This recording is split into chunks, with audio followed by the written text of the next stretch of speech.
Okay, it's 2:30. We'll call the study session to order, and I guess, Mike, you have anything to say, or just turn it over to Jim? Yeah, a little bit of a preface. There's a lot of information here. We've been talking about it for a long time. I want to give credit to Jim Toich and Jim Thowat and Sean Dunstan for not only their patience with me, but their effort to put all this together and identify decision points and try to help you through all that. Additionally, then, Commissioner Hodges asked for some additional information. The last I knew, Jim and Jim were working on pulling that together, and we can share that as it fits into the presentation. So, with that, I'll turn it over to Jim and Jim. All right.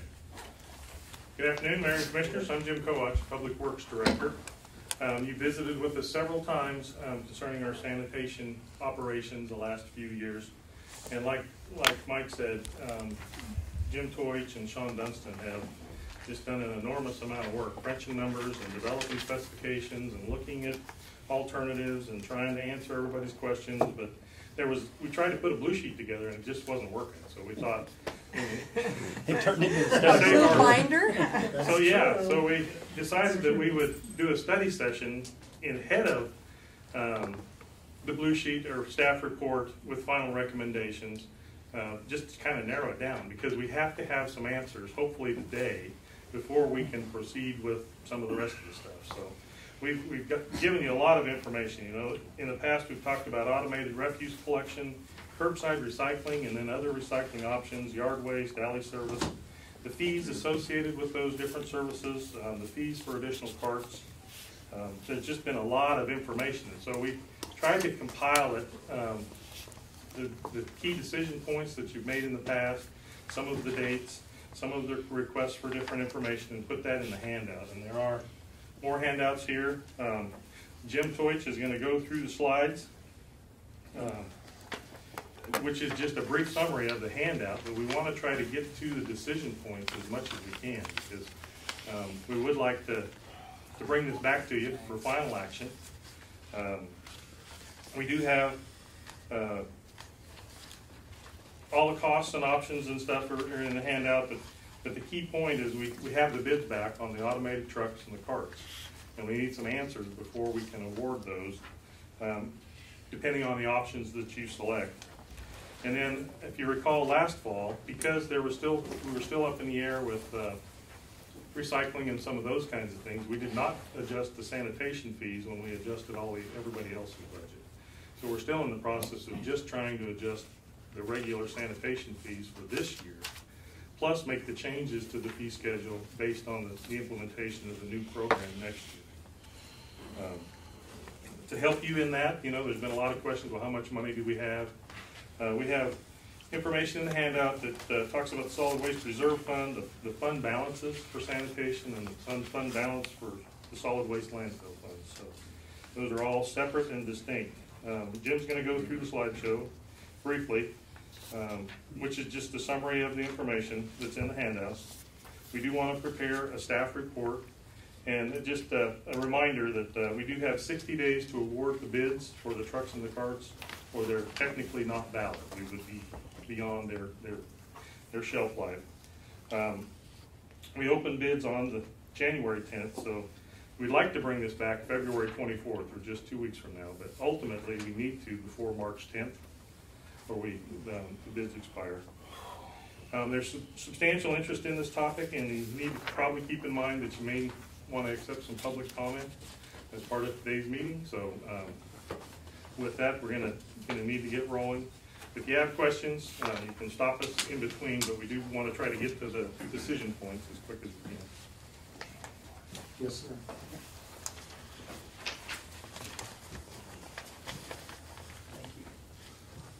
Mr. Mayor, Commissioners. I don't think we have. I don't think any. Jim, can you hand us all? I don't think any of us have that one. I'm sorry? Hand that one out. Yeah. Is it back in the back Julie? I think that's over there. Yeah, it's at the back. Is it the back one? Yeah. Okay, I didn't know if that. Yeah. Oh, that's right. Okay. Unless it's changed. Unless Yep, that I got was it. bigger. Yeah, well, I don't know. It might I be. don't know if I want a thicker one. It might be public. Okay. Okay. I don't want that, but I don't want big. Okay, so as Jim mentioned, hopefully unlike other presentations that I've done for you in the past, I will do very little talking. I want to get to the decision points to allow you to have time to have a discussion amongst yourselves. As Jim mentioned, our goal is to receive guidance in preparation of preparing a blue sheet for you that we have started and then subsequently put on hold based on what we learned from today's study session. And then our intention is to come back to you in a regular commission meeting on the 24th. With that, this is the agenda that we hope to cover today. Basically, very briefly, the first few points, previous city direction, current proposed system features, and then recent impacts to the system. I don't want to spend a lot of time on that because I really want to try to focus on the decision points as much as possible. This is a summary of the major decisions or direction that we have received, either in a regular commission meeting or via study session in the one case on March 25th. Initially, back in March, we talked about having a fully automated system with 5 automated routes and developing a curbside collection system for recycling. Subsequently to that, we met with you several times regarding the state of the markets and the recommendation to hold off on implementing a fully automated universal recycling program in the city. We talked about the type of carts that we should request, the 95-gallon carts. Those are the carts that went out to bid. We talked about no fully automated recycling program, so in February, that's when that was set aside. We were instructed on that same date, February 11th, to continue exploring the subscription recycling options. And then we were also informed to perform a study session on yard waste, which we subsequently did on March 25th. That stayed in study session, and that's why that is still a topic for us today.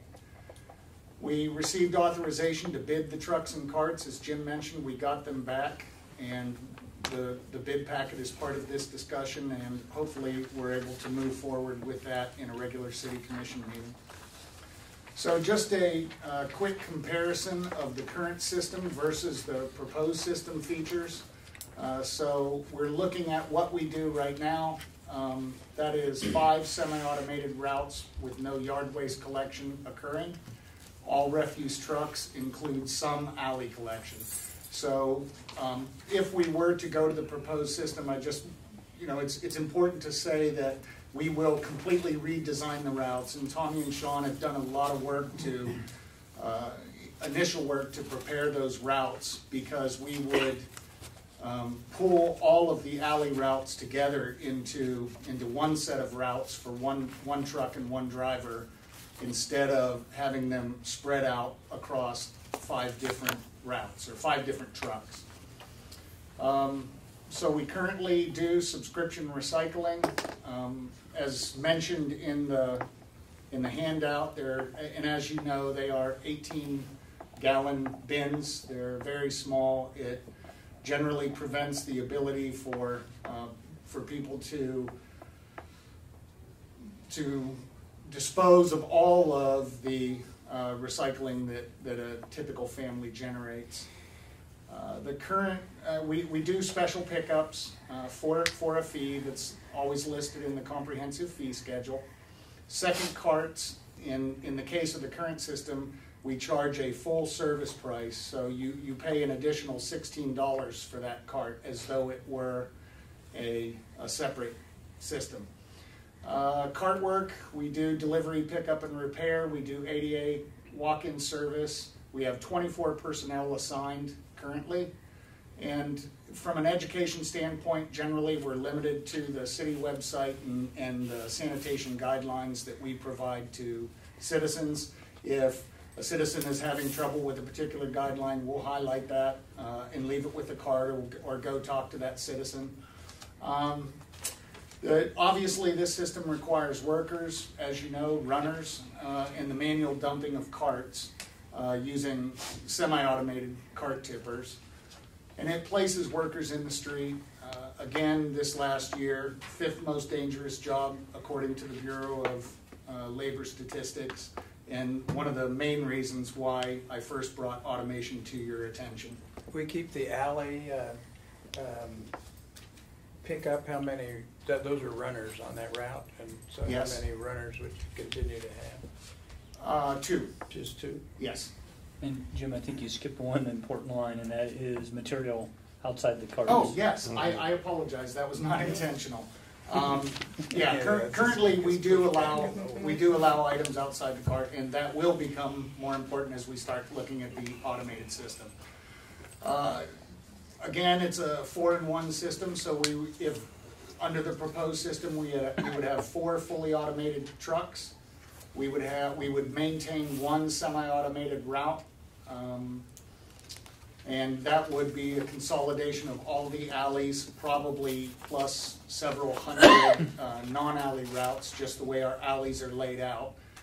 So it wouldn't exclusively be alleys. There would be a few houses in and around the alleys that might be included as part of that route. You said it would be 4-in-1 Yes, sir. 4 automated, 1.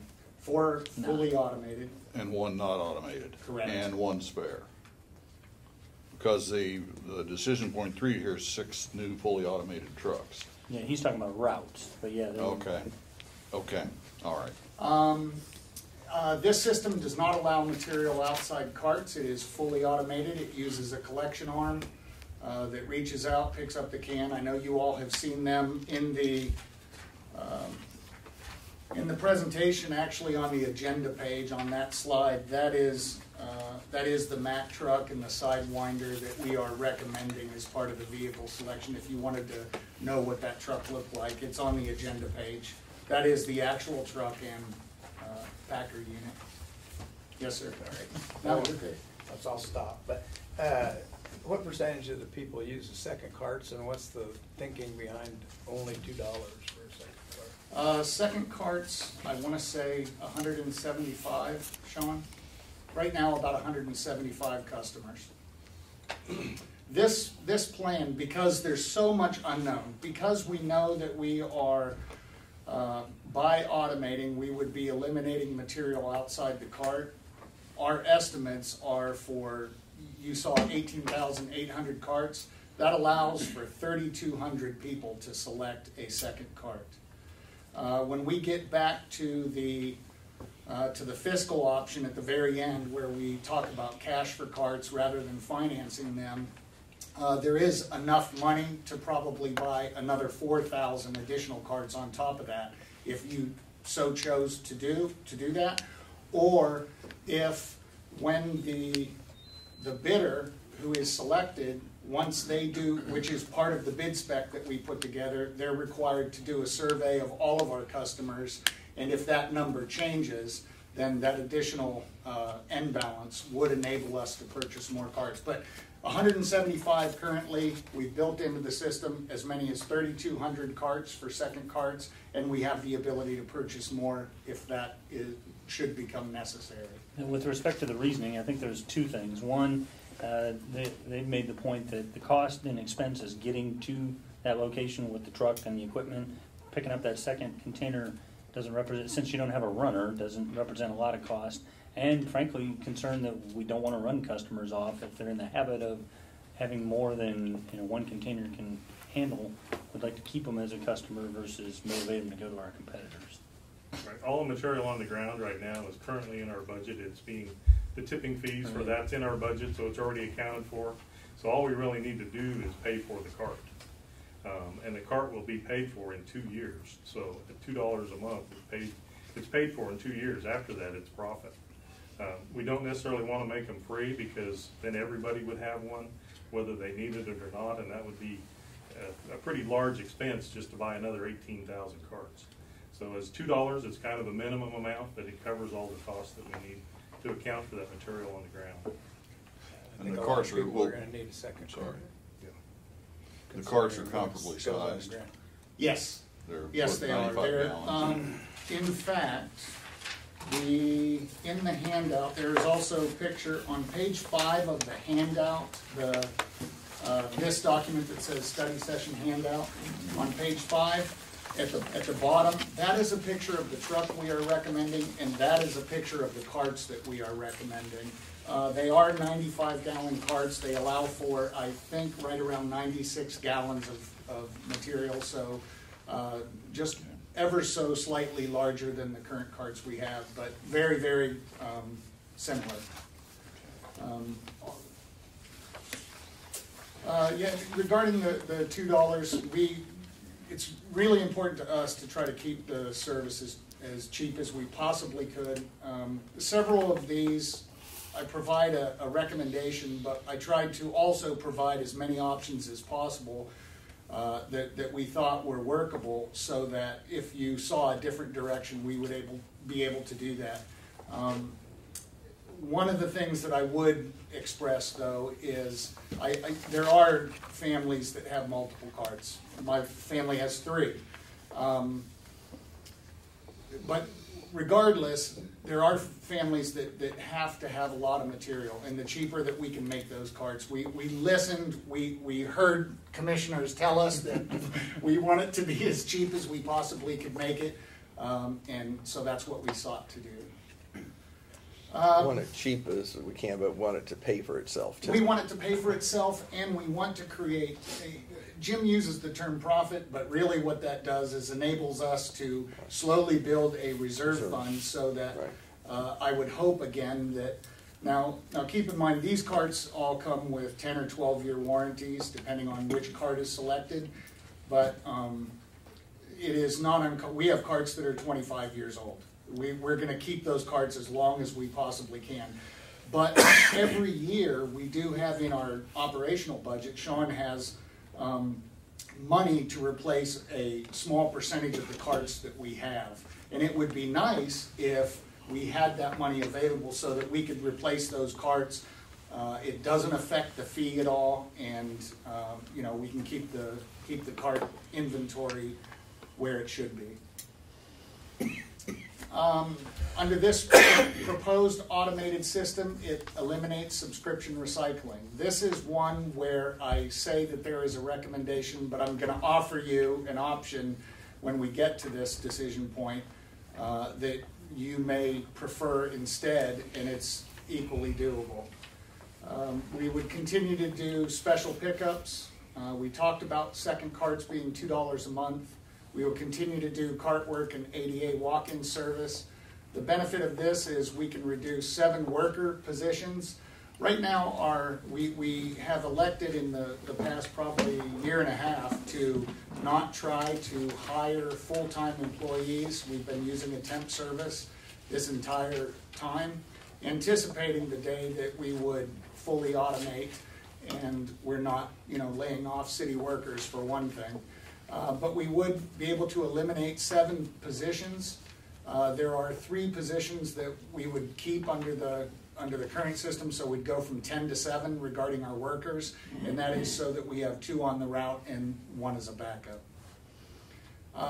There is 1 worker driver position that can be eliminated, and our proposal includes a E3 coordinator, an environmental and education coordinator.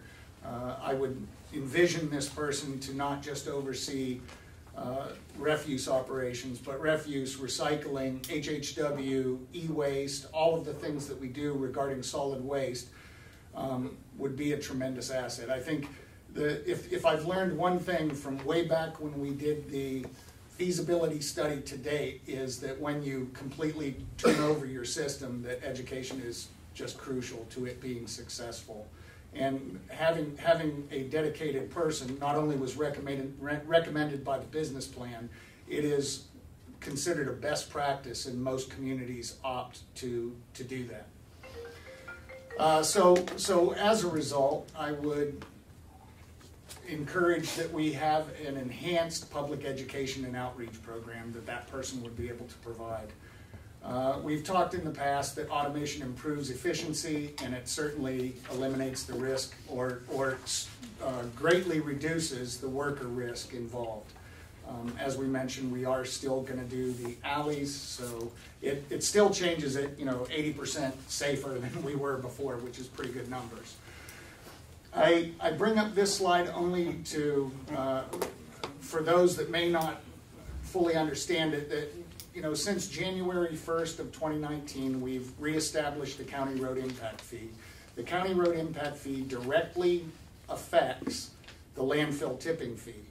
The landfill tipping fee is a fee that Sean has to pay, therefore it affects sanitation. So decisions made about the county road impact fee have a direct impact on sanitation.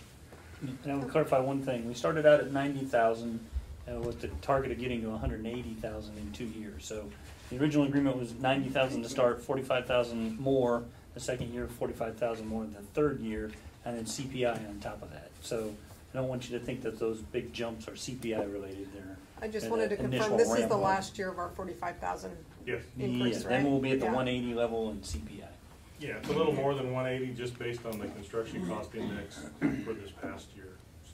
And with guidance from Jason at the time, we chose not to raise our tipping fees. We were able to absorb it and took it out of our the operational, the fund balance for the landfill for the initial bump when we originally started the program.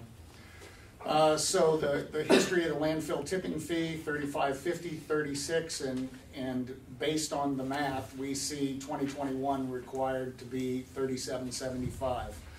One of the things that I would point out in that is I did provide a list of the 18 municipal solid waste landfills in the state of Kansas.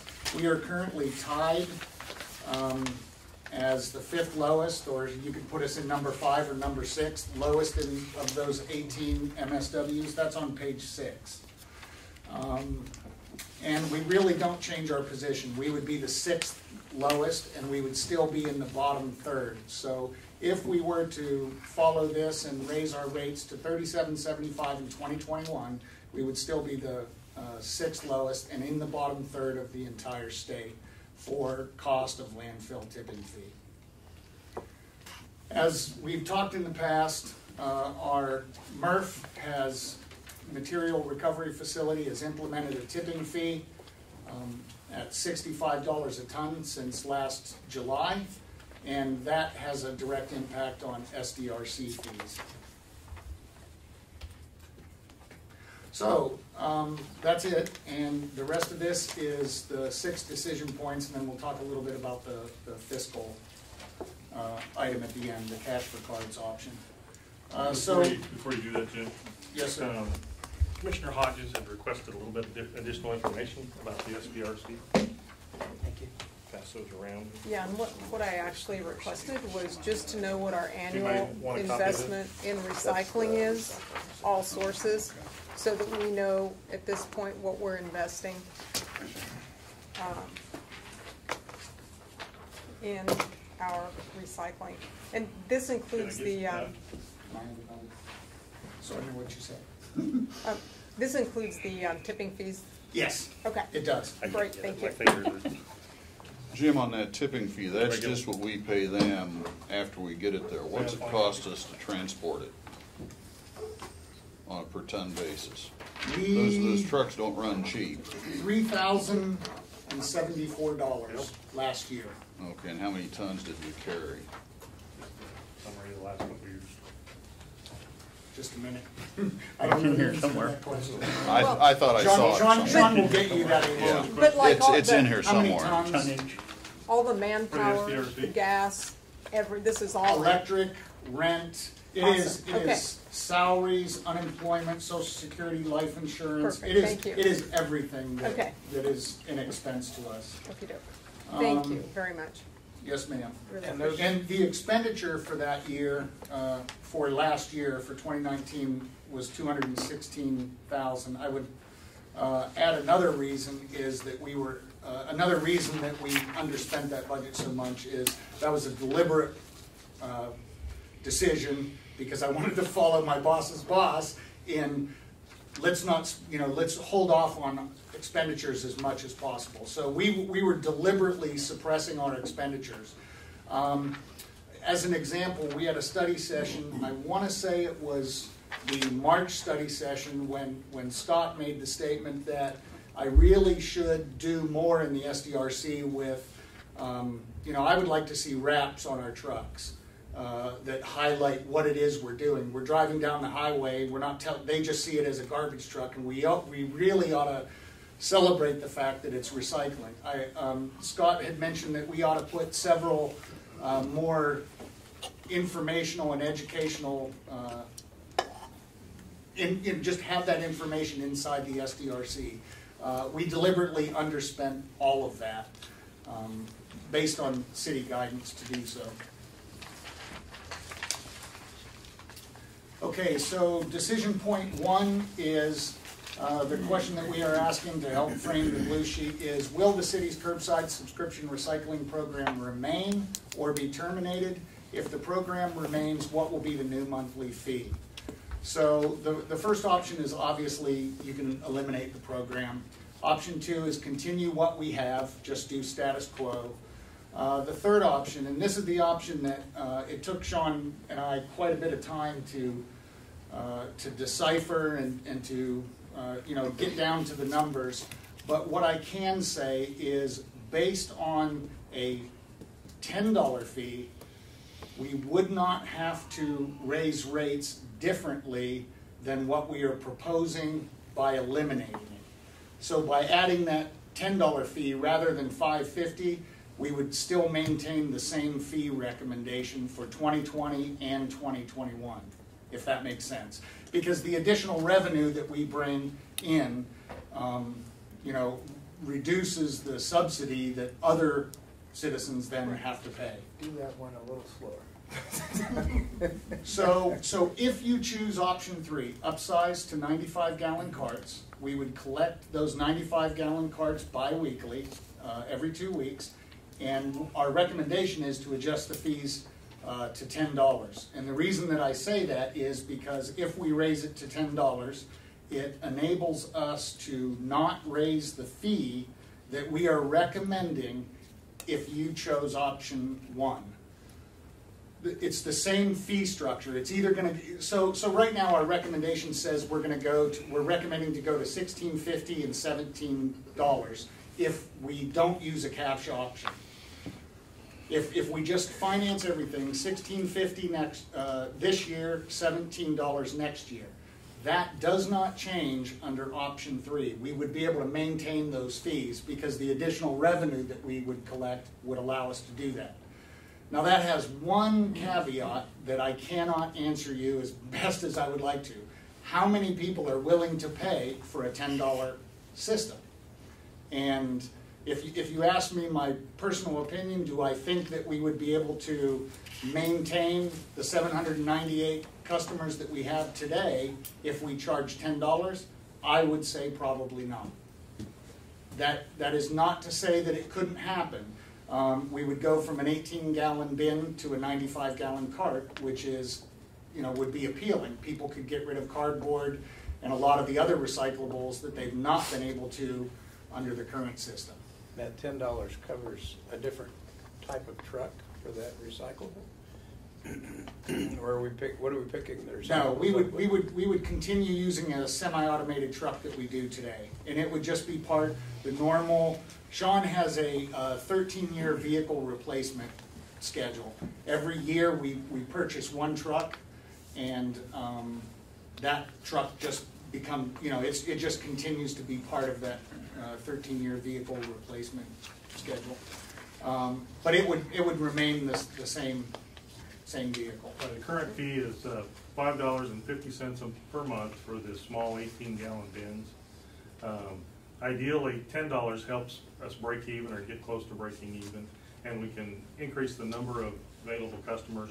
But option 4 there is somewhere between $5.50 and $10 if you want to choose a different price point.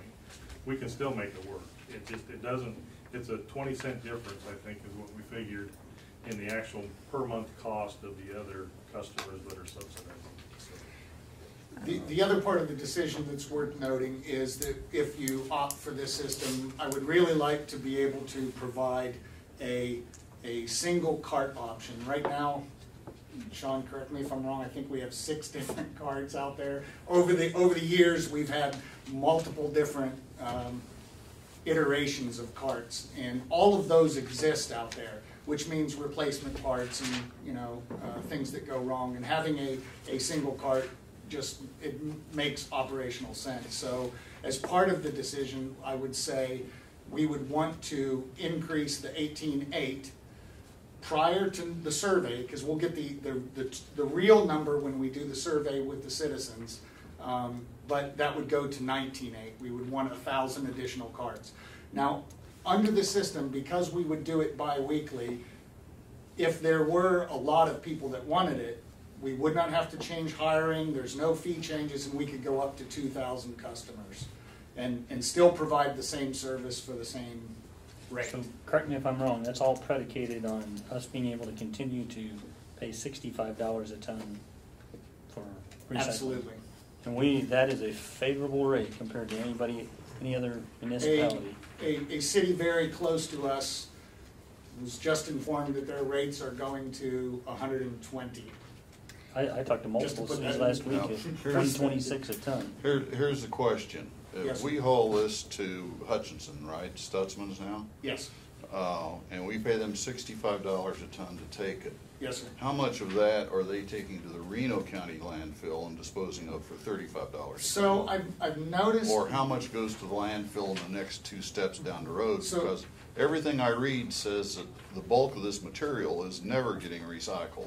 At this point, there's just no place to do it. So I've read recently in local social media that topic was brought up. If you remember the last time, well, you weren't here, but the last time that we had this discussion, I called the plant manager and I said, hey, there's a rumor going around. Is this true? Has it ever been true? There was I want to say it was either a newspaper or a radio, I don't know. There was an article done about that, and an employee made the statement that they had landfilled some material. I talked to the plant manager, the guy who runs it, he's the guy who sells it, and he said, Jim, it does not happen. The only thing that is landfilled is contaminated waste that can't be recycled by anyone. Right. And there's always going to be a certain amount of that. And there's always going to be a certain amount of that. And then there is sort of that byproduct. If you told me today, Jim, I want you to stand up a fully separated recycling facility, I would still have to keep a garbage truck on site because there will be waste produced at that center. And so there's that material that's part of the normal operation. The plastics 1 through 7, the cardboard, the steel, the things that we are recycling, they are selling on the recycling market, and in many cases, they get zero value for it. It costs as much as it does, and there are those 2 to 3 commodities that keeps that system afloat. I will argue the point as long as I can that you're not in this business to make money. I've heard Ken say it numerous times that it's not something that you're ever going to make money on. It does bring some revenue, but the plant manager says absolutely not. We do not landfill At least not at that level. Correct. Yeah. And it's interesting that you should mention that about setting up a fully functional, separated system, because I think where I'm going with this is, I mean, my feeling is it's either option 1 or, just so we can get down on some decision points, option 1 or option 3. But, and one of the reasons why I asked for what we invest every year in recycling is for a couple of reasons. One, I'm not sure that we're doing it, from what I've heard from people like Ken Ritz and read online and tried to do my homework, I don't know that we're doing it in the best manner possible. Like single stream, love it because I'm lazy, and yeah, it's great that everything can go in the same container, but I'm wondering if maybe we don't need a hard reset on the way that we're doing our recycling in terms of, you talked about getting an E3 coordinator Yep. on site, and I don't think that given the markets for recyclables, driving back and forth to Hutchinson, knowing that Stutzman's, it's not a matter of if, it's a matter of when they're going to raise our fees. If other entities are paying $120, we're going to be paying more than $65 a ton or whatever. So, I mean, I'm wondering if maybe we just need to kind of do a reset on where we're at with recycling at this point. When's our lease up with the drive-through recycling center? I want to say July? another year. Yes. It actually, the decision to whether or not renew comes up about a year from now, Okay. March of next year. Yeah. Okay. So it's like Anyway, I'm three just, months before. it's I'm just renewed. throwing that out amongst the commission. The single stream, love it from a personal convenience, but looking at other communities, other countries, and how they are absolutely, they very systematically separate their recycling to gain the highest value from it and to make it reusable. I just wonder if. And that depends on the consumer separating it before it comes to us. Correct, Yeah. correct. It's Yeah. not our workers, it's So- the Yeah, consumer. yeah. So my only response to the conversation would be that I hear you, and since March I've told you I'm happy to look into that if that's something you want to do. I anticipated this question, so just to give you an example, this is Abilene's Recycling Center, and it's twice the size of our current recycling Right. center. So I think we probably do more business than they do, so I would suspect that we probably need about a 15,000 square foot building in order to pull that off. And interesting you should mention that, because I believe in this material, there was also mention made of a need for a new facility. At the very end. Yeah, and so, I mean, I'm just thinking that maybe there's an opportunity here as we're talking about that and looking about, best practices and so forth, that maybe we just need to do, if not a hard reset, something to just really start from scratch on that. Jim, correct me if I'm wrong, Abilene has basically a fee or a subsidized rate. They do. That's twice ours, approximately? Right now, yes, it's $2.50, ours is $1. We're asking to go to $1.25. I think the tipping fee discussion for the SDRC is required, even if, even with the idea that you would ask us to go back and lay out a fully separated facility for you. I think it's still it would be prudent for us to implement the fee increase when we get to that decision point. But, I mean, certainly, I told you from the beginning, and I'll say the same thing today, we can design a system to be and do whatever you want it to do. I don't think the markets are improving. Yeah, that's what I was Yeah. gonna say. Everything you read, the recycling markets are deteriorating more and more all the time. I think it's gonna cost us more. But Just a second. And so, and I voted twice to eliminate the current curbside program. I think it's very inefficient, it's expensive, we're subsidizing it, we have a drive-through facility, and I still kind of feel that way. I think I don't know if hard reset is my word, but I think it's wait and see for me, and see what the markets are What the going to markets do. do. And if we do it that way, it may encourage more people to use the SDRC, and we might be pleasantly surprised. Is the tonnage continuing to increase? I know we asked this So last. glad you asked that question, because I've been waiting Well, you told me for a to. place No. to fit this in. So the current year, as where we are today, compared to the last year, where we are today, participation is up 28%, and tonnage is up 22%. That's So- the SDRC. The SDRC. Okay. So my answer to that question is yes, absolutely. I try to talk to those customers regularly and listen to if they have, constructive criticism that we can use. And 99.9% of the time, it's just to thank me for how good those two guys How do. do you feel over there. about the fee? Does that set anybody back? To The- pay a dollar? The fee now, I mean, we had Nobody comments knows. when we first initiated the fee. When we Nobody- first nobody initiated the knows. fee, sure, we had comments. But I generally try to point out to them that I don't know of a recycling system now that costs that is that, unless the city is just paying for everything and subsidizing the complete system, I think that's about as cheap as you can possibly make it. I mean, my vote today would be to eliminate the curbside, continue to keep the drive-through facility open. Obviously, we still have the lease and monitor the recycling market as we move forward. I'm just glad we didn't jump in and look at buying trucks and carts for recycling a year ago when we talked about it. You know, I'm sorry. You know, this subscription program started way back when, and it was supposedly a pilot program intended to pave the way for eventually kind of a universal curbside recycling.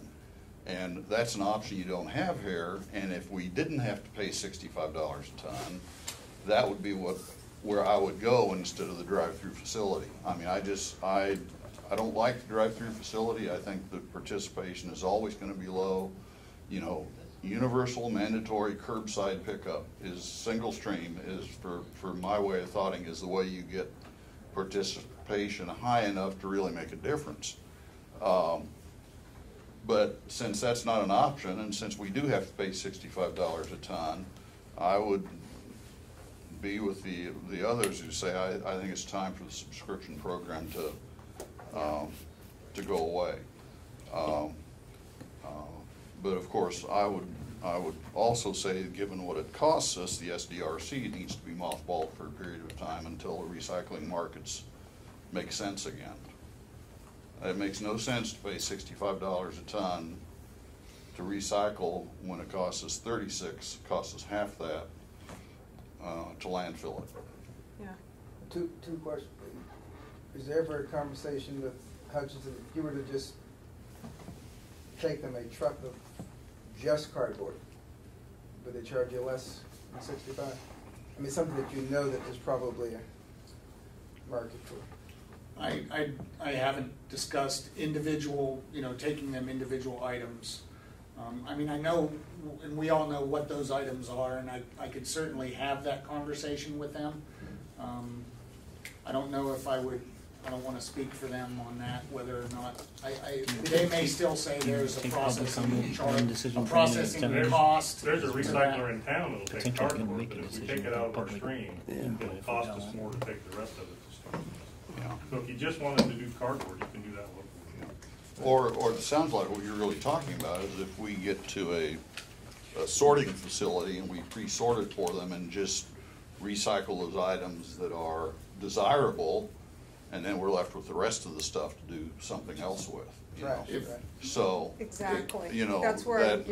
That's. But if you require the public to sort before they bring it to you, you're gonna drop your participation significantly. So, Well, that's what we were doing when we Yeah. took it down villages. In California, we had But 3 it- bins, you separated it, Yeah. and they picked it up. right. And And we could- I don't know about everyone else, I take stuff downtown, it's separated in my house, then I feel stupid mixing it together when I take it down. One of the Knowing things- somebody's gonna get paid to unseparate it again, but. Well, the one thing I would tell you is the current SDRC facility is able to be configured the way it is from a code basis because we aren't stockpiling flammable material inside the building. We're putting it in the truck and we're getting the truck out of the building. Yeah, that would be one of the costs that I bring you back. I just kind of ran the inventory in my mind before this meeting. I'd come to you with a building requirement. I would need a forklift, I would need a vertical baler, I would probably need a manager to run it because now I'm selling recyclables on the market. I would probably have to partner with OCCK and get some of their employees to assist our employees in doing that. we would have to have fire suppression for city code. Jim, And that's expensive. we can't Yeah. decide that. Yeah, This is yeah. not We specific have, for we tonight. have If we could seven, get yeah, we have consensus 6 decision points through here. And So I still one, got one more. Eliminate. okay, and then, Yeah, if you talk about suppressing the recycling significantly for a long period of time, I think you're gonna lose sight of the reason that we're doing it. It's not, we don't run the library to make money, we don't run the jail to make money. Some things we do because we want 50,000 people in a closed area. It's a loss leader. I mean, you have to have. Sure. We keep consuming, we keep. And it always we keep- has been. We But, keep making yeah. trash. I mean, I think it's ludicrous for us to think we can keep buying stuff and not have to worry about where it goes. The long range end of this is reduce, Absolutely. reuse. This is the last thing you do with the stuff, recycle. But if we're gonna get that consciousness changed, you gotta start somewhere. And I think to remove it totally out of view is gonna put us back 10, 15 years. It took us a while to get people used to the idea that you don't smoke in restaurants. Well, now it's first nature here in Salina. You don't smoke in workplaces, restaurants, or wherever you have people put together. The subscription is expensive, and I mean, I could afford to pay $10. I know not everybody probably could. But it's a lot easier for me to take it out to the sidewalk, sometimes I do stockpile it every other week, than to wait for a Saturday I'm off, put it in the car. And that's my point. but, And if I don't have a truck, it doesn't go in the back seat of most cars very well. It's not convenient for everybody. so, And that's my point about a universal system, but to do it for 700 customers is, to me, just doesn't make sense. Right. Well, and that's because we had an artificial lid on that for so many years.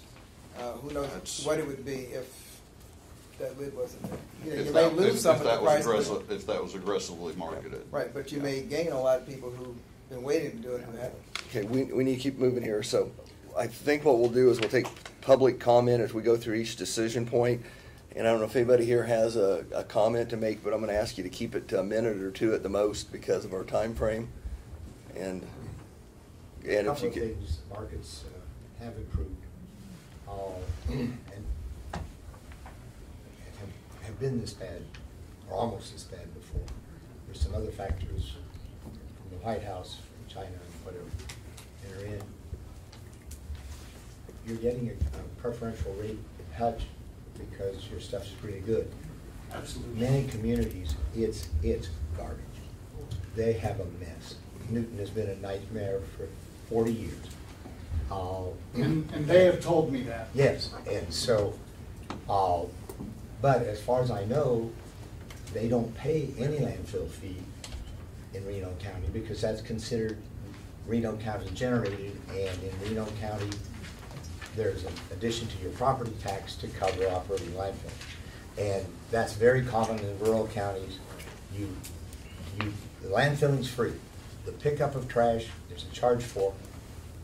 But Morris County, it's $65 on every property for landfill. I'd like to know the tonnage that you're running. We ran over 1,000 tons a year, and we sure as heck didn't lose $200,000. We did lose. It's not inherently a loss, it's how you do it. We needed to do it, and I know how to do it a whale of a lot better, and you need to combine trash with recycling and composting. Composting is an absolute key. Okay, that's another decision point we Right, have. right, So, but, okay. but yeah, that's so, and I think privately, if you. Mike? Right now you have someone doing it, who's worked with us for years, Jerry Nelson. I believe he's charging $8 a month and Okay. picking up weekly. Yeah, Ken, we need to move. Mike? I just Mr. have, Ramage? the current proposed system features, the proposed automation system says no yard waste. What happens to yard waste? We're not collecting it now. I mean, we're collecting it, but it is landfill. Plainfield. We have multi-million-dollar soil shortage, and I will again argue that grass becomes soil. It is the definition of green, and giving me that material to compost into soil at the landfill is in my opinion, for also running the landfill, a very smart move. Any other comments on the decision one? I'm hearing you guys talk about, and this gentleman just said it just a second ago. You're looking at recycling. It's basically all or none.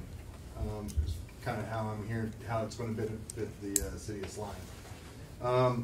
My question is have we even looked at seeing what this looks like in the private market? Have we even remotely went out to private haulers and said, hey, could you put together a bid? Let's see what that looks like with trash and recycling as part of your bid specs.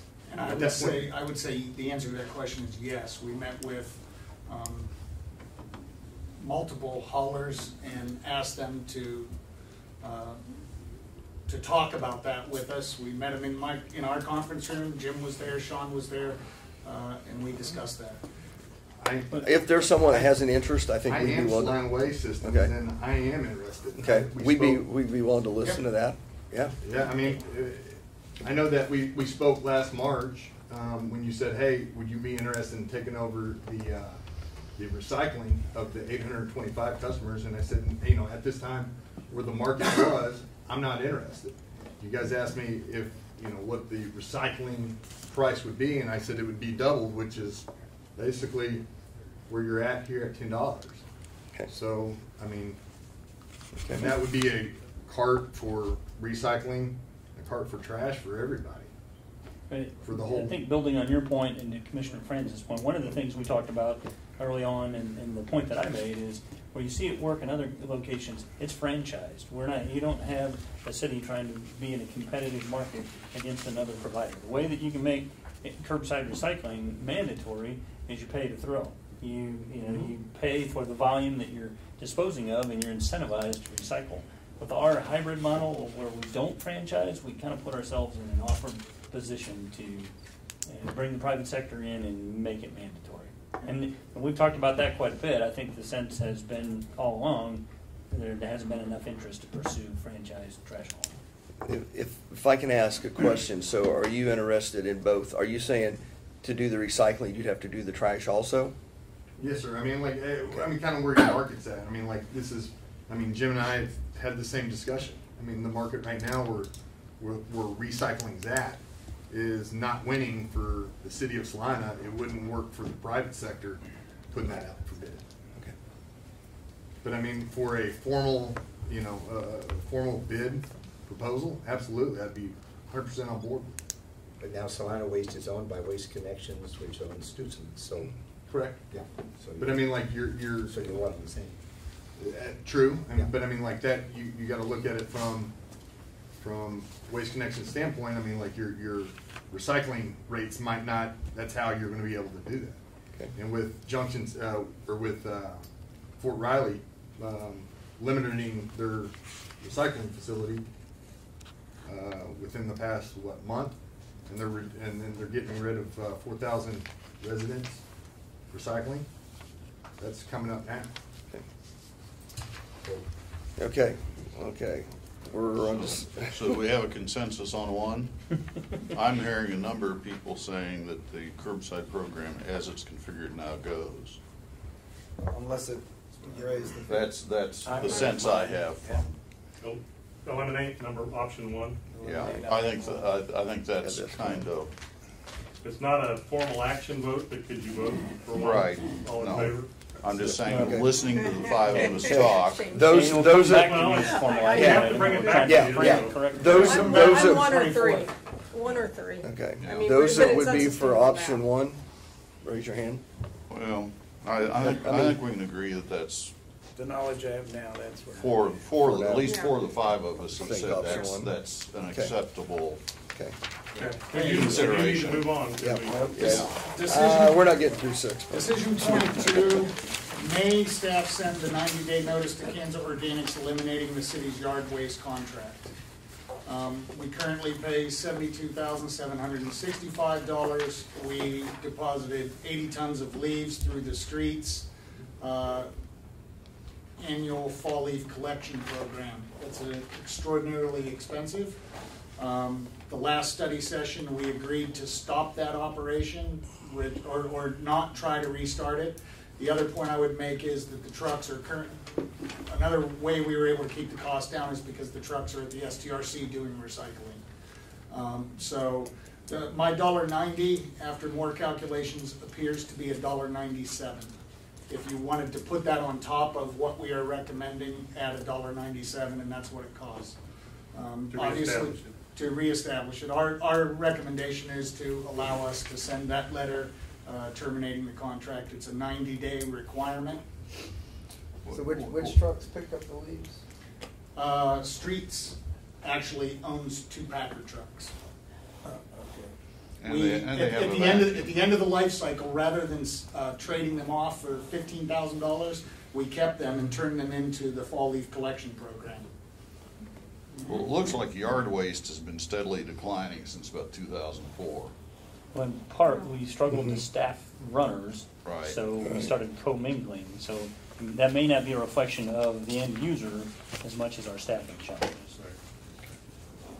I'm with the staff's recommendation in this. For what we're paying, it makes no sense. Couldn't you mix the leaves with the grass at the landfill and make more soil? Good. Absolutely. Okay. Commissioner Okay, Hodges? yep. Okay. Moving on. Yep, number 3. Decision point number 3. Do City Commissioners concur with the recommendation for the purchase of 6 new fully automated refuse packer trucks? So the first 2 items are Downing Equipment Company for auto car ACMD side load packer trucks. They were the low bid, but they missed in the handout. It goes into the details of the things that they missed, but there were a number of performance related problems with their bid. They chose to not bid the truck that was spec'd, and so it no scale, insufficient packer capacity. The compaction rate was less than what we had asked for, and numerous other reasons why we felt that those were not the bids to recommend. Elliott Equipment Company is proposing a Mack LR64 and Sidewinder Packer bodies. That is the truck that's in the presentation, and those are significantly cheaper than what the business plan even forecasted at $275 per truck. They did provide the option. You see, it says added $770 for M-Ride rear suspension in the handout on page 13. That M-Ride is just what is required to get to the equivalent spec. So we added that in so that it was reflective of the total bid. So with that, we recommend the purchase of 6 Elliott Macks with Sidewinder Packer bodies. Jim, correct me if I'm wrong, but Downing had equipment that could have met this spec. Yes. They chose not to. I mean, it wasn't a function of they bid the only thing they could offer. Yeah, they knowingly said we wanted to present this option to you. It's a new Packer style that no one else is currently building that I'm aware, and they just wanted to take a chance, and it's a little disappointing that they did have trucks that could have been bid. In fact, So they could have made 2 bids. They could have submitted additional bids other than auto cars or other than the hammer pack body, Packer bodies, but they chose to only submit these 2, unfortunately. And operationally, I just wanted to point out, Commissioner Franks had asked a minute ago, we've got 4 automated routes. According to our business plan, 1 automated truck is not enough, or backup truck, so we have 2 backups. But by having 2 backups, we're hopeful that we can spread the miles out and actually make them last longer than the 7-year life cycle that is. So the intention in operating is you would rotate what we might term a backup truck through a use cycle. Right, so you Yes. end up might wearing be a 6 trucks out over a reduced- longer period of time. Yeah. We do So that we need now. more than 1 backup. We do Okay. that now. If you don't know, we do that now almost entirely with the whole fleet. When a truck reaches what is normally its end of life, we move it into a secondary role. That's why most of our trucks go well beyond what they were anticipated for. Just like I mentioned with the carts going to 25 years, even though they're warranted for 10. We try to do that same thing. We feel really strongly that having those extra trucks enables us to preserve the life of these trucks, and I can't make a promise because I don't know how that'll work out, but it would not surprise me to see these trucks be able to go to a 10-year cycle like originally proposed for the And we've current had more than system. one down in the past, just the old Packer trucks too. Yes. And the other thing is when Packer trucks go down, they sometimes go down for weeks at a time. So that's going to go away to a truck repair facility, and it may be several weeks before we see that truck back. So. Couple of questions. The no fuel tank heater, is that an issue because these are diesel and they're being stored? So we perhaps? currently What- do not have fuel tank heaters in our trucks now. Okay. We do not. Okay. A fuel tank heater is something that we can do aftermarket as part of Sean's operational budget, if at some point in the future we feel like that's necessary. But these three things that are listed here, none of them are like performance related. Right. But we currently don't have heaters in our trucks now. Okay. So if this comes to you for formal action, it won't be necessary to disqualify the two low bids. They'll be deemed as being non-responsive. So this recommendation would technically be the lowest responsive bid. Yeah. If that's acceptable. Yep. Question? Dumb guy question, I don't know that much about mechanics, but are these trucks automated, complicated enough that if you didn't say anything about backup drivers, so if a driver's sick or out for a few weeks, is it easy enough for a replacement? Do you have a replacement? Is it easy enough to learn? So I told you we're going from 24 people to 17 people under the proposed system, and that includes hiring the E3 coordinator. And all of Sean's operations in particular have redundancies. So this recommendation would have a redundancy that would allow, because people do get sick, people go on vacation, and yes, there are drivers that are assigned to, I don't like using the term backup drivers because there's not a day that they're not, doing Sean's business of collecting sanitation. But one of those people would simply assume the role for whoever was out. And yes, it's built into the recommendation. So they would know how to do that? Yes. Comments on decision number 3? The only, and are we going to go over the funding at the end? Yes, ma'am. Okay, then, yeah, that sounds good. Let's do Okay. it. I'll have Chief Cotton to buy 6 trucks for 4 routes, but I get the justification for it. Okay. You just, The time frame for trucks that, with the spec the way it's put together, the replacement time frame, I very foreseeably see the longevity being well in your favor. And they get, Components that were where do we get them serviced at? Here locally. Okay. That's good. Okay, thank you. The bid that is highlighted in green that's requested is my bid. We are your local parts service locations. So we would take care of all chassis work. To take that one step farther, if I could for just a second, by choosing the Mack product, there's very minimal reason to look at service being an issue because Mack watches your trucks through the warranty period. So if those trucks would come into a shutdown situation of engine or emissions related, one of like 52 monitor codes, Mack will pick up the phone, call these guys, say, hey, truck 52 or truck 7 or whatever your truck is going to go into derate mode in an hour or 2 hours. We need to get that truck in for service. So they know by what that code is to tell us to send the parts if we don't have it. They already got the parts coming to us. We know when the truck's coming. We'll get you back on the road faster than the other brands that are also up here. So uptime is a very important thing. Mack is very similar to CAT products at our landfill. CAT can call us and say, hey, we're detecting like engine overheat. Can you please shut down that equipment and let us run a diagnostic? This system would enable that also. Okay. Decision number 4. Decision number 4, do city commissioners concur with the recommendation for the purchase of 18,800 new 95-gallon refuse carts? does the city commission wish to have old carts recycled? And if subscription recycling remains, do commissioners approve the purchase of 1,000 additional carts? So the comments for this are that if you choose to not recycle your carts, the old carts that we're going to take out of the system, roughly 22,000 of them, then they would end up in our landfill. If you were to choose that option, the recommendation would be for toter, which is the low bid. In the first two scenarios, they are the low bid. Those two scenarios do not provide for the recycling of old carts.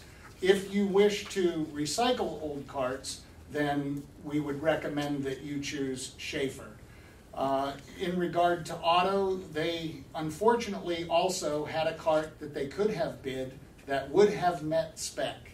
However, they chose to bid an older style cart because they have 2 production facilities to make that cart, and they thought it would be good to get the carts to us faster rather than following the spec.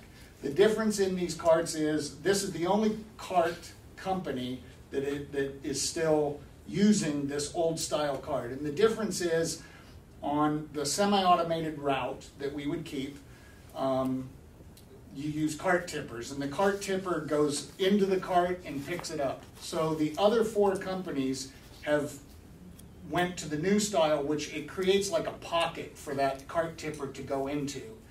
And it eliminates the point of failure that the auto cart would have, and that is because rather than a pocket that the tipper goes into, it's a flap that protrudes out and comes down. And all of the cart companies are going away from that style cart for a reason, because most likely that is the point of failure. So we had written into the spec that we want the cart that has the pocket, and auto chose to bid the other cart for the production reason. So recycling, we recommend Schaefer, which is the next lowest bid. And if you don't wish to recycle, then we would recommend toter. How would the recycling work? Would we offer to pick them up, or if people wanted to keep their cart, could they? So the way this is bid is that we would eliminate all the old carts. So they would, as part of the survey, reach out to all of the citizens, and Sean would provide them with an inventory of the carts. This changes daily, so we'll work with that company to get them all of the, what the cart inventory is when they begin this process, and they would pick up all of the old. The intent is to pick up all of the old carts. Schaefer, by company policy, only offers recycling. They do not. Just as a company, they chose not to landfill. That's why if you notice the difference between the first column and the third column for them is the same price, because it's part of their corporate policy. But they would pick up all the old carts and they would recycle. So when they pick them up, we have a requirement. It's under the last slide. It talks about future items for consideration. We're going to have to provide a 1.5 acre facility for them to do this. But they'll pull in a semi, drop off 500 to 900 carts, build them, and then deploy them, bring back old carts, disassemble them, and prepare them for shipment. Is there any value to hanging on to our old carts if we were to decide to do something, like universal curbside recycling down the line in a couple years? I understand that those carts would probably take up a ton of room, but at the same time, would we foresee a use for those in the future that would keep us from having to buy 5,000 new carts? So if you ask, I will say no, it wouldn't make sense, because those carts do not allow for automated pickup. And if we were to build a universal recycling collection system, we're going to recommend to you to do that automated. So those carts are for the manual cart tippers. Right. Am I saying for a everything part-time correct? subscription program, it might make sense to do one. Keep some, but they're part of the bid for the low bidder to dispose of, or they're their property now. We'd have to negotiate with them if we wanted to keep some of them. Okay. Yeah. And I think part of your question was leaving them with the customer, and we talked about that as well. But our concern there was the confusion of what they use it for and us showing up at their curb and they have trash in both carts and we can only pick up one, and I just felt like we really didn't need to get them out of the system to avoid Now, that is confusion. the 18,800, that's one per household plus how many extra? 3,200 carts for second carts and 500 carts for our warehouse for stock. We About maintain 20% of our customers. we usually maintain between 500 and 1,000 carts in our warehouse. So 'Cause I think some of that recycling is going to end up in your regular trash Oh, yeah. collections, and you may have a lot more people with Second carts. Right, I mean, if you look, Yeah. you look any street on trash day, I mean, easily 40 to 50% of our Well, folks and have we've bags on the been sidewalk. picking up yard waste now and commingling, but we won't have yard waste carts. So people that typically collect yard waste will have to get a second cart or dispose of it some other way too. So there's going to be second cart people because of some of the other decisions. So I'm with the ABD and Schaefer. How many more? Can we get 2 more? Okay. 20 minutes? Yep, same, Everybody? Yeah. Okay. same, let's Yeah. recycle. Recycle. Okay. Recycle. So another nice, easy decision point for you. Do city commissioners concur with the recommendation to maintain? Question on that question. decision point? Keep my horn. Hi, I'm Laura from Toter. I just wanted to kind of point out the reason that we did no bid the recycling roll parts. We work with recyclers across the country, just like all the part manufacturers do, and we reached out, sent pictures of the parts that the city currently owns and included in our RFP. And the feedback that we got from our recyclers was that it wasn't really feasible, or did they have a desire at this time to recycle the parts, because right now there's such a flood of that material in the market that they have hundreds of thousands of pounds of this material sitting that they can't find buyers for. It wasn't our preference or want to have to no bid that, but did want to point that out, that we couldn't get a firm commitment from a recycler, so we felt the correct way to respond was a no bid, since we could not firm that up. This was not one recycler we reached out to, it was multiple recyclers we reached out to. So it seems like we're willing to pay a premium to recycle, which is one question. And then I guess the other one is just confirming that Schaefer truly will be able to recycle the material. You know, I don't want 20,000 carts in our landfill. Thank you. I mean, I just can't Right. imagine Right. doing Neither that, do we. you know. Well, we anticipate collecting over 20,000 carts, so it's about $1.50 a piece to recycle them, which seems pretty reasonable, really. But are they gonna end up in somebody else's land? Well, you know, they might, just like any other recycled Recyclable. material. Decision point 5, do city commissioners concur with the recommendation to maintain the current processor, Stutzman's MRF?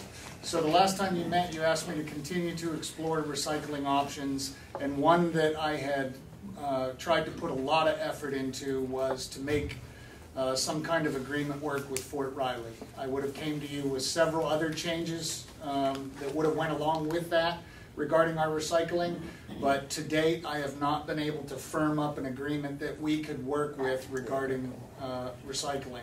Rolling Meadows, we believe that there is more risk with choosing Rolling Meadows due to fluctuations in fuel costs, the increased tip time. It does require glass separation like Fort Riley, so that poses additional problems. Given that we are looking at possibly doing that, I don't know your words, but total makeover or whatever of the system, my recommendation would still stand and recommend that in that interim time period that we would keep Stutzman's as our recycler.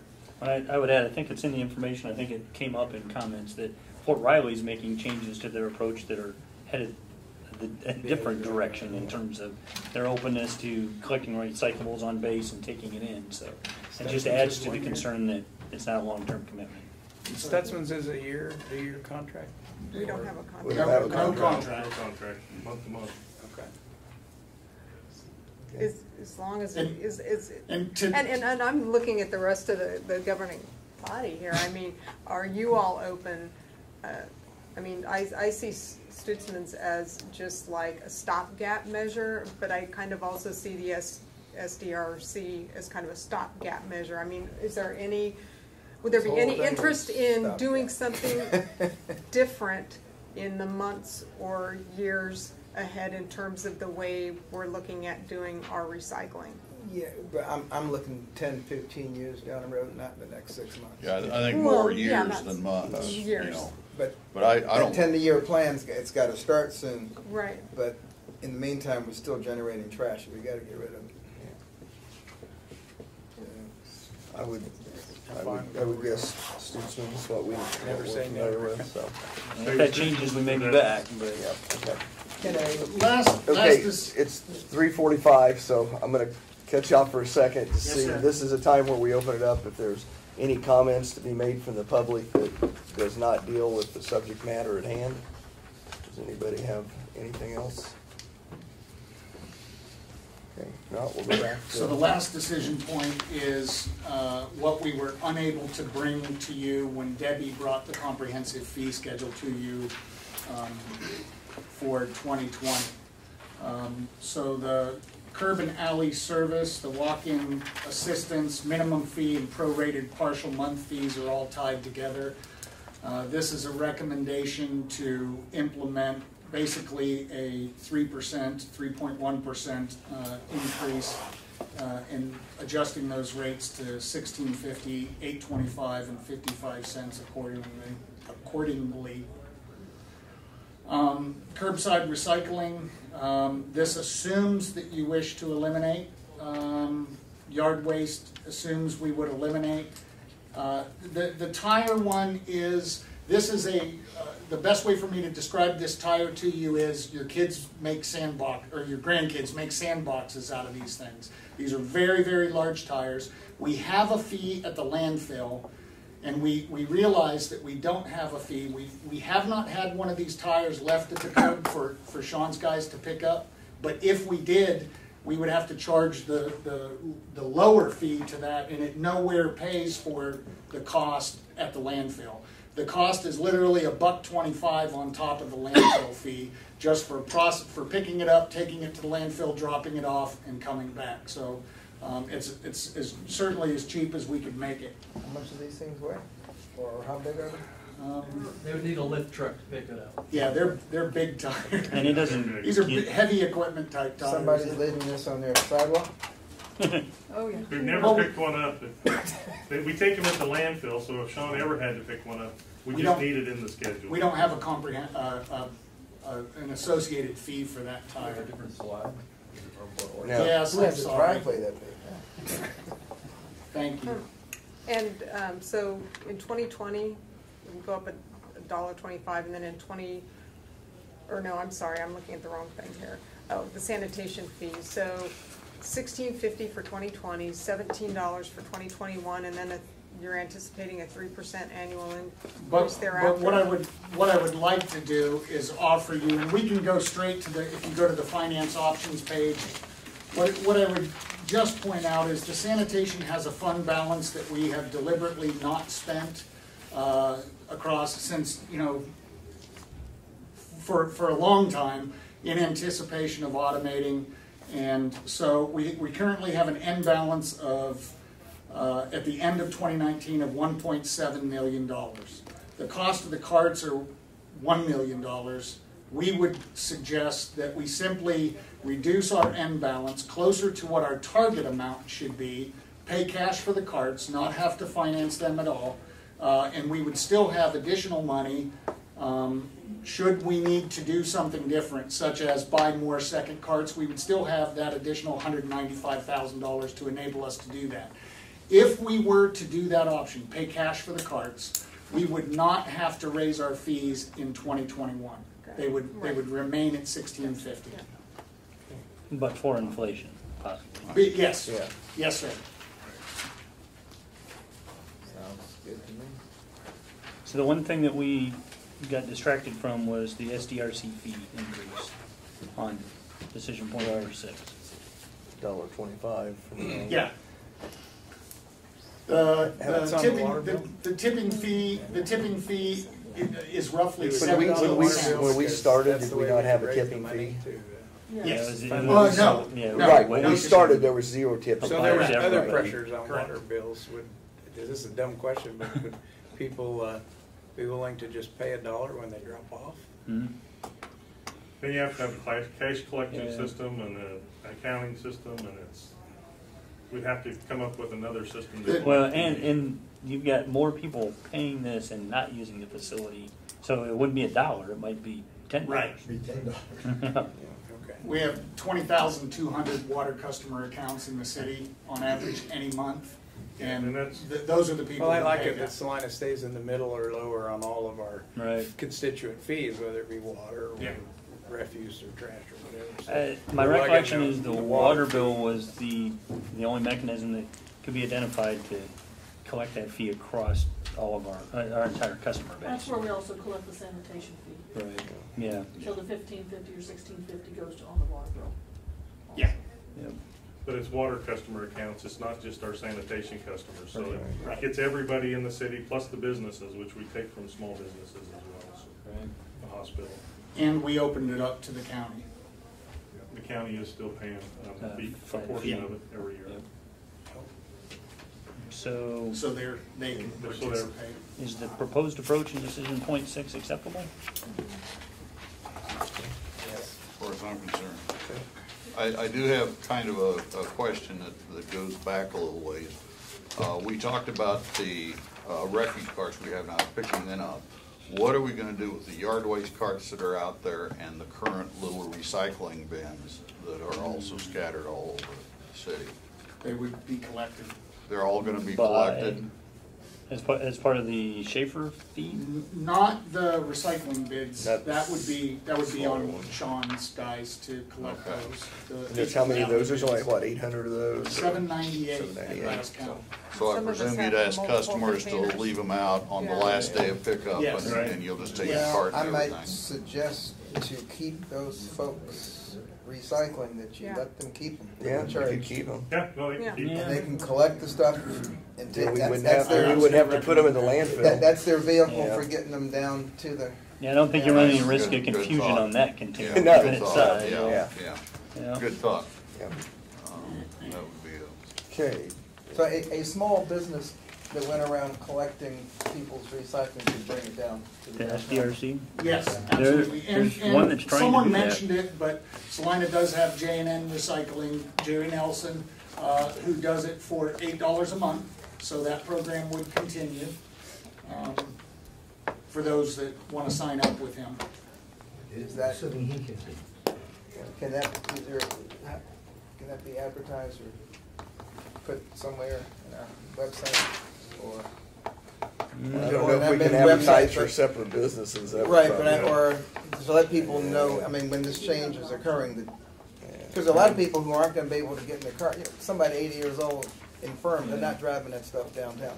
If it's a priority for you, we can find a way to get that word out. One Okay, com- anything else? We got about 1 We minute. need permission or your permission to spend down the reserve or the fund balance in the Yeah. sanitation fund to purchase the carts rather than finance those, and we'd probably have to do that by a resolution. So I saw people nodding, but was that a Yes. consensus? Yes. To reduce the fees next year, we want to purchase the carts Yeah. with Yes. cash. Yeah. Yes. You know, it Yes. makes all the sense in the world to me to spend cash if we've got enough to be able to do And that. that was the intent of building it up, was to buy, either buy trucks or carts. And it builds up at what, about $300,000 a year, it looks like? I mean, what do we generate in that fund to replenish it every year? That's what it looks like it did in Yeah, I mean, 2019. that was my math. That, I would ask, I'd lean toward. Well, it went that. up last year because we didn't buy the $240,000 tractor truck. Oh, I gotcha. Okay, But so the reserves are it- smaller than that, but we've Okay. done, we have laid back on purchase for the last couple of years, so it's well above the 500,000. The very last slide simply says that I'm sure that we will be talking again, because there's lots of other stuff that we're gonna wanna talk to you about in the future. Which includes the concept that we may need to come see you about facilities, and if you decide to go down the road of changing the model for recycling. So I think we'll be bringing you an omnibus approval like week after next.